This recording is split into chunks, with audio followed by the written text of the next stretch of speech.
Welcome back to the Vanderpod, the whimsical and wise podcast of Vandersnatch Books. We are a small press publisher of treasures found off the beaten path for lovers of all that is good, true, and beautiful. I'm Carolyn Claire Givens, and I'm talking today with Rachel S. Donahue about our upcoming children's poetry anthology, I've Got a Bad Case of Poetry. Rachel, welcome to the Vanderpod. You Thank you. have been here before, but Oh, yeah. Yeah. It's fun to be on this side. Always fun. So let's get right into it. What is this crazy idea of a children's poetry anthology, and how are we bringing it to life? Oh man, it was a wild idea to start with, and I am so excited that my colleagues at Bandersnatch Books were on board with the idea because it has been so much fun. It's been a ton of work, but it's been so much fun bringing this project to life. So, a poetry anthology is one of my favorite ways of introducing children to poetry. The idea is that you have all these different poetic voices together in one volume, but it's also illustrated so the children have something to look at while they're being exposed to the cadence of poetry. Poetry books and picture books have a lot in common in that a good picture book is basically poetry, and then the kids have something to look at along the way. So a good poetry anthology just condenses all of that on each spread. So you might have one big poem that goes across 2 pages with this big illustration all the way around that really kind of brings that one poem to life. Or you might have 3 or 4 poems spread across one page that are on a similar theme or that have some kind of interplay between the poems. And then you have these little illustrations that illustrate each poem individually or kind of the overarching theme that the poems are talking about. And so now we get to put a new one into the world, and I'm so excited. So tell me the story of how we got here. Where did the seed of this idea begin? In the middle of the pandemic, when we were all stuck inside our own houses and interacting completely online, I was a part of 2 different groups. One was a group of children who would get together for poetry tea time over Zoom. And these children and moms would get together and read, and the moms would share something poignant, maybe by Wordsworth or Robert Louis Stevenson, and the children are reading poems like "Ooey Gooey was a worm," something "Squash, there goes ooey gooey," like I don't know, gets run over by a train, something. But I just remembered the kids delighting in the sounds of words and enjoying bringing these poems to each other. Like they were excited to read poems to each other. And then the moms would, stick a little beauty in there as well. So I was a part of that group. Then I was also a part of a group of poets who were workshopping new poems. And so the Habitations Poetry Group, the Poetry Pub, we would have like open mics. And so poets who are working on their craft, who are drafting new poems and good work. Mm. And as I was doing each of these things weekly or monthly, I just one day had the thought, man, I wish I could introduce these people to one another because these poets are making such good work and these children are having so much fun delighting in poetry. I wish I could introduce them. And that's where the idea came for, oh man, what if we could do an anthology? What would that look like? And so I started just daydreaming about it, and it was terrifying. Honestly, the idea of even thinking about it, attempting a project of that scale and magnitude was terrifying, but also very exciting and invigorating. And it like the idea wouldn't let go of me. And so after mulling it over for a few months, I think I just kind of lofted the idea. And I'm so glad you guys were on board and excited about the idea with me because it just gave me the courage to keep dreaming. And I didn't really know how it was going to happen. I didn't know what it would look like. I sought some wisdom from other publisher friends Mm. who gave me some insight on what it takes to tackle a project with so many different contributors and, find a good illustrator and what that would look like. And then at the Square Halo conference, I found myself at breakfast with Emily J. Person, Hmm. who was an artist who had just finished her master's degree in illustration, and she was looking for a big project. And I just happened to have been daydreaming about a big project. And so we started talking, and she was excited about the idea. Thea Rosenberg was at the table with us, and she was excited about the idea. And so we agreed to keep in touch and just kind of would check in every once in a while, every few months. Hey, what do you think about the idea? You still feeling good about it? Are you still interested? Okay, well, I think we're ready to take the next step of telling my poet friends that we're going to attempt this thing and get it on their radar. And then eventually we opened up submissions, and I mean, they just flooded. We had over 200 submissions. Wow. And so we just kept daydreaming until it was time to get serious and really kind of lock things down on paper, get a contract signed and start to work. So, Yeah. So tell me, Emily J. Person is yeah. our illustrator. Tell me a little bit about her art and then why, as you envision this project, why is her art so key to making it what it's going to be? Yeah. So when I met Emily and we had breakfast together, I was already familiar with her work. We Mm, had connected online through one of the communities we're a part of, maybe the Rabbit Room, I'm not sure. But I already followed her. And so I had seen the kind of work she was doing, and it had the charm and detail of some of my favorite illustrators of when I was a mm, kid, but it hmm also had the whimsy, the daydreaming, the being in touch with the imaginary mm, that also like those two things, like she could depict the real world and she could depict fantasy and fairy and imagination, and she just kind of could blend those things, and that was what I had envisioned for this collection. And so when she agreed to kind of daydream about it with me, I was so excited because I had seen enough evidence of her work that I knew she was capable. right. And when she was energized by the idea of the project, I thought, okay, God made this happen. Like he brought us together for this moment. And it has been so much fun working with her as we've done the sample spreads and are continuing to do like sketches and layouts and color studies of the spreads to come. She continually blows me away. Like I'll maybe give her some direction of ideas of, well, when I put these poems together on this spread, I was thinking this. And then she comes to me with something that just is so much beyond what I could have even imagined. Hmm And the entire book is going to be gorgeous. I'm so excited. Like I want to make this happen. Yes. Tell me about the poets. You said over 200 poems submitted, Yeah. variety of poets as well. So who are we working with? Do our listeners know who they are? Who are our poets? So we have 60 voices in this collection, 61 if you count mine. We will count yours. And okay, we count me. 61 poets in the collection. Some of them are Bandersnatch authors. We have Mark Collins, Ken Preby, Rebecca Gomez, and her daughters, who are both poets as well. And then Carrie and Annie Beth have contributed some things. We also have other children's authors that names people will recognize. Jonathan Rogers, Jennifer Trafton, Carolyn Layla Glue, Glenn McCarty, Emma Fox, Robin Wall, just dear friends who are writing for children, but also like to dabble in poetry.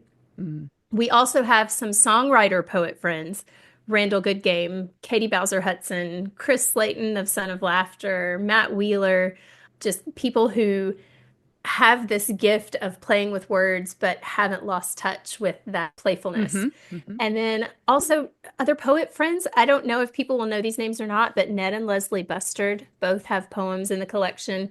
Chris Yokel, the Mad Space poet J.J. Brinsky, Thea Rosenberg. We have pastor poets and mother poets and artist poets and more. And it's just such a swath of people who are contributing their voices.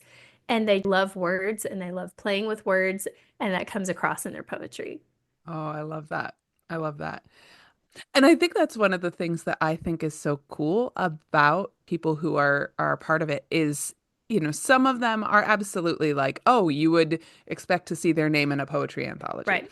And some of them are folks that just love playing with words and they've Yeah. never even tried to publish poetry Right. Right. prior to this. And so it's such a fun combination of people and voices that we got Yeah. to And one have. of the fun things that I have been surprised with this project is how generative the whole idea has been. Mm, Because when I first mentioned it, people just lit up at the idea and said, "Oh, I want to do this. I want to try it."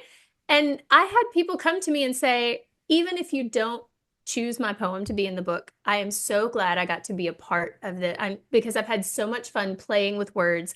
I've had so much fun. Some of them invited friends of theirs to write poetry with them. And so even they like were in community with other people playing with words and having fun with poetry. And the the amount of times that someone has come to me and expressed joy mm, at getting to play with words and having an opportunity like this has made me so happy. I mean, it's not me. Like this is not me. This is an idea that I just feel like it was given. It's just placed into my lap. yeah. But to get to share so much joy with people just in the process of writing and collaborating to make it, I can't even imagine the level of joy when people get to hold this in their hands and read it and see what wonderful things have come together as a result. It's really going to be something special. Yeah. Yeah. How did you go about selecting the poems? So, when we started talking about what kind of shape the book would take, we decided to break it up into sections so that each section has like an overarching theme or idea that holds those poems together. So, we have flora and fauna, we have unexplorable depths, which extend from deep oceans to deep space. We have cautionary tales. We have humans. So for each section, I had an idea of a single poem that kind of anchored what I had envisioned this could be. Like this one poem encaptures what I want for this collection. And so Mm, that was my starting point. Okay, that poem is in. Let me look at everything else that was submitted to that category. Like I had all the poets pick which category they thought their poem would fit into. So I had a starting place. So let's look at all of the poems that have been submitted for cautionary tales. I have The Girl Who Would Not Let Her Mother Brush Her Hair. What goes with that? And just started kind of piecing them together. And oh, here are two poems that are thematically similar. Let's put those on a spread. And then just started kind of laying out the book from there, making choices, yes, about the things that I loved, but then also, well, what else works with this? I had to mm, cut some really good poems because they just didn't hang cohesively with the collection that was kind of mm-hmm, shaping up. mm-hmm. And it was so painful to have to do that, but we had to narrow it down to fit into what fits in the space that we've got and how do we make these poems work together. And it was just a process of selection, just kind of weeding out like what is the core, almost like the way a sculptor starts with a Mm, big hunk of marble and then chisels away at like, what is the core of this? What is the core of the collection? right. And I think we've gotten there. I think we're there. That's a good thing, seeing as we're, running this Kickstarter for it. Why are we doing it as a Kickstarter? Well, so a Kickstarter is a way for people to come together behind a project that wouldn't otherwise get to be in the world. So I've backed a lot of Kickstarters personally. Mm-hmm. Sometimes it's an author who's self-publishing, or it's a musical artist who is just trying to get enough money to pay for the studio fees to record it. So they kickstart it, Mm, and you, as a backer, help fund the project, and then you get to receive the project when it's ready. yeah. And so it's a way of people coming together to support small businesses and individuals who are putting good work in the world, but who don't have the funds on their own to be able to produce it before going to market. Yeah. Yeah. For this project particularly, why did we choose Kickstarter as a platform? Well, first of all, picture books are not cheap. It is Hmm. it is our most expensive thing to produce.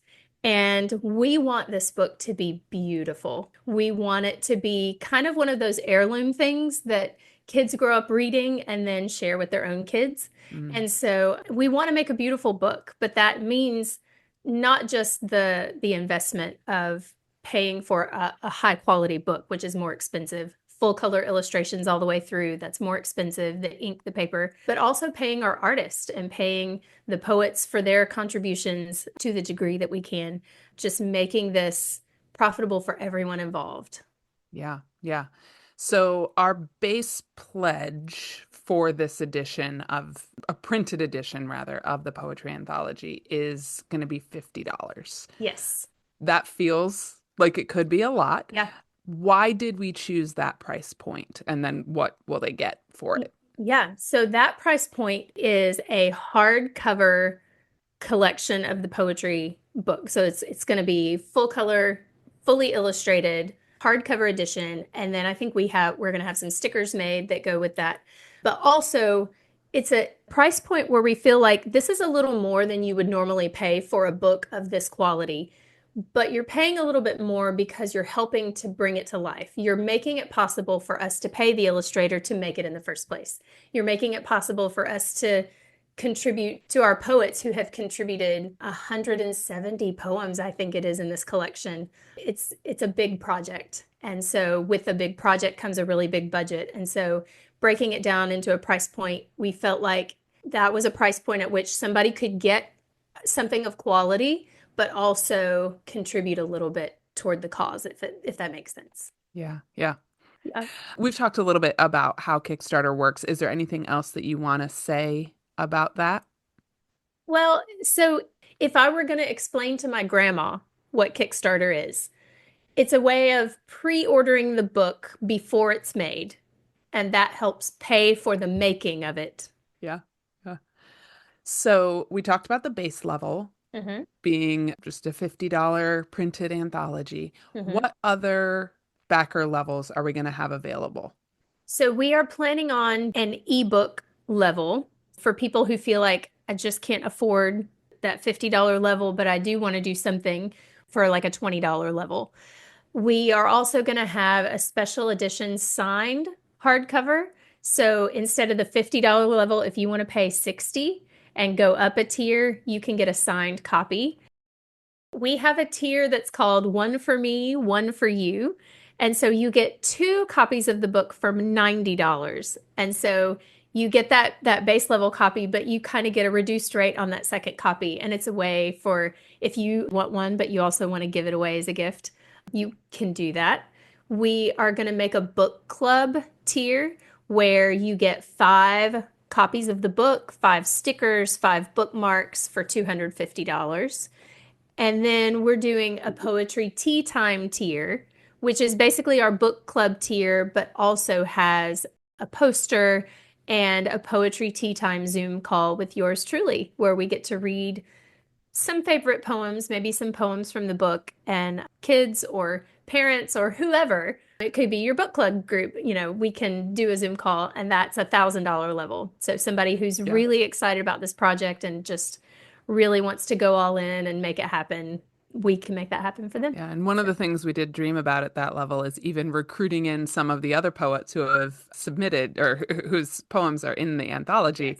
to have them join the poetry tea time Yes, as well. I So, can't commit to that for them, but right. I have no doubt that I have We poet friends who would jump at the chance to share their among poetry. 60 poets, I feel like we can get one or two to join in on a Zoom call for Absolutely. poetry tea Yeah. time. Yeah. So there are definitely people who would be happy to come share their I think poems. I think we can make that happen. All right, so we've talked about kind of the basic product we are making, Yeah. an excellent hardcover edition, Yeah. but we want to make it even better, We right? want to make it better. That's exactly right. So tell me about what stretch goals are and Okay. what features are we hoping to add to the Okay. anthology? So a stretch goal is kind of a goal beyond your base goal. Your base goal is the bare minimum it will take to make this project come to life. And so we're basically breaking even maybe at our base goal. But if with a stretch goal, we get to upgrade the book. So our first stretch goal is a ribbon marker, a nice little ribbon marker that like color coordinates with the book. If we hit our next stretch goal, we get to add printed in sheets. So instead of white end sheets or solid color, we get to have a design that complements the book as those end sheets. If we hit our next stretch goal, we get to add foil to the cover. And the stretch goal beyond that is adding an emboss to the cover. So, I mean, I would love to have, like, I love textures. So if we had a hardcover book that had this textured emboss across with these gold foil accents and the letters and some of the illustrations, I mean, it would just thrill me. And then our shooting for the moon extended stretch goal would be to make gilded edges on the pages. And I have been advised by someone who knows book publishing that it's not worth it. But I want it so bad. And so we have just put an astronomical number. I mean, if we hit that number, we're doing the gilded edges on the pages because it's a beautiful thing and we love beautiful books. And so, I mean, a girl can dream. Yeah, I like it. I like it. So just a quick, I'm gonna jump in on an explanation on Kickstarter is Kickstarter's an all or nothing platform. So Yes. we have to meet our base goal in order Yep. for this to be a success, in order for us to say, yes, we are absolutely moving forward with this Yeah. project. Yep. So we've got our base goal set, and those stretch goals are just above and beyond. Yeah.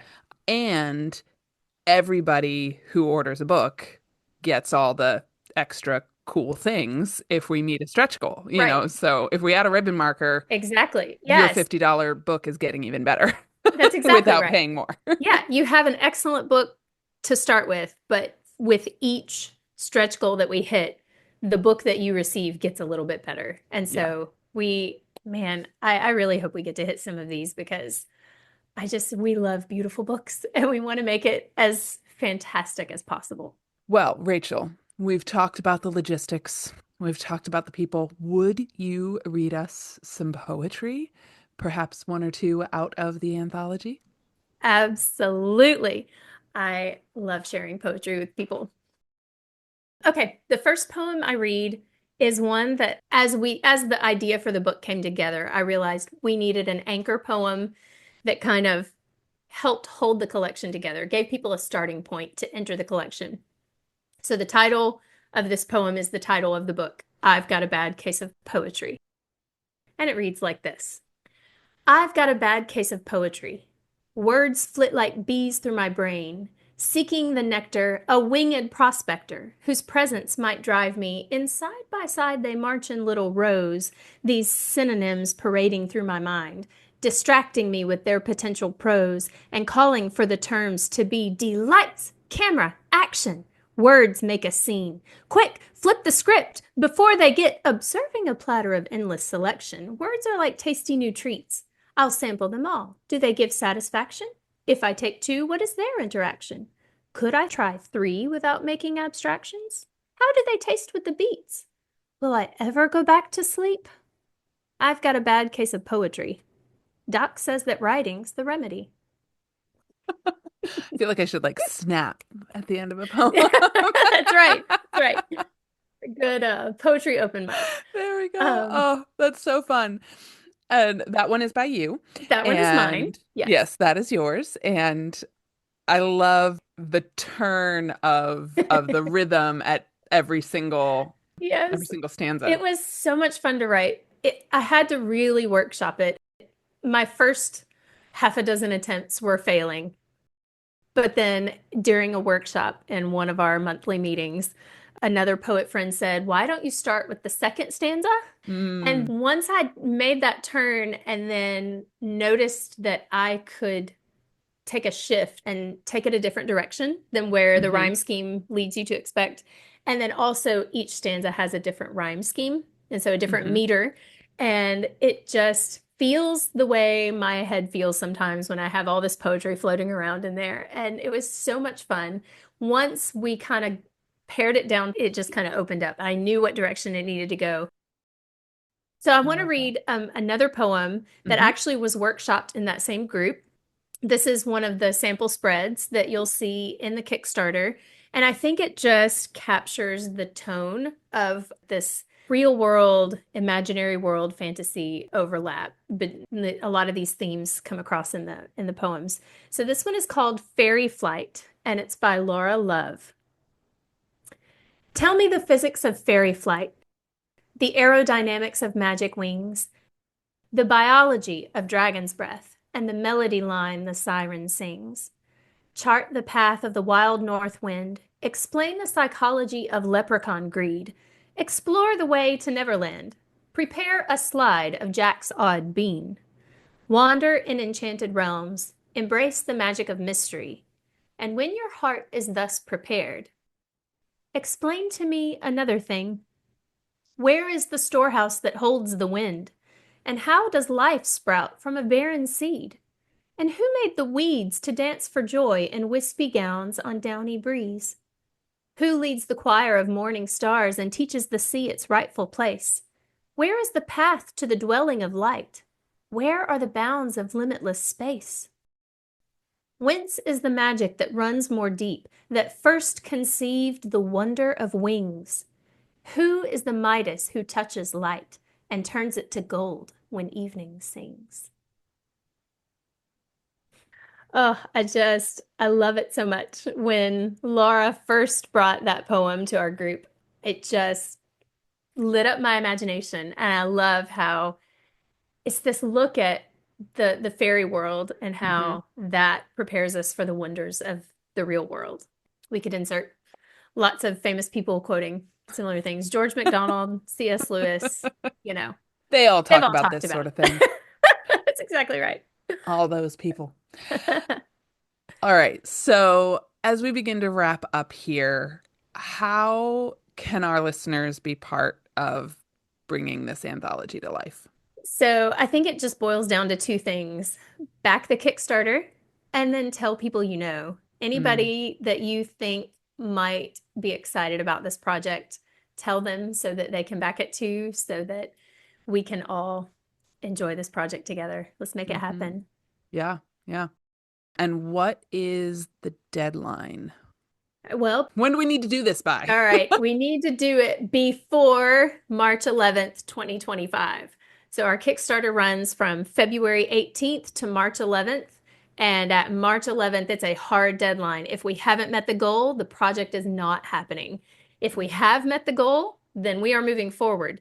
And then any stretch goals that we've met by March 11th, we get to add those to the book. hmm So, Yeah. yeah, that's it. Our goal, and Rachel has done so much of the work of prep for this so that we can meet this goal. But after March 11, we will immediately move into final illustrations, final production decisions, etc., so that we can release the book this fall. Yeah. So you would have it as a Christmas present. Yeah, Um, basically all of the poems are already laid out in the mhm. book, and we should be, barring some catastrophic something that Yeah. is unforeseen, we should be able to hit our deadlines to have this book in people's hands November-ish. Yep. Yeah. Yeah. All right. Well, I don't want to take too much time, but I do want to ask you a few popcorn questions since that Okay. is something we do. Okay. What is your usual writing spot? It is often on the couch, at the end of the couch closest to the fireplace Mm, because it's warm. it's a good spot. Yep. Is it still that spot in July? No, in July I have this big Chase Lounge chair in my bedroom upstairs, and I usually like to hide away in there. It's a very comfy place and very bright. If I'm writing during the day, it'll be up there, but most of the time my writing is while everyone else is sleeping, and so it is often in the living room, even when it's not the winter, but when it's the winter, I'm near the fire. All right. What are you reading right now? Oh, I just finished Madeline L'Engle's Walking on Water.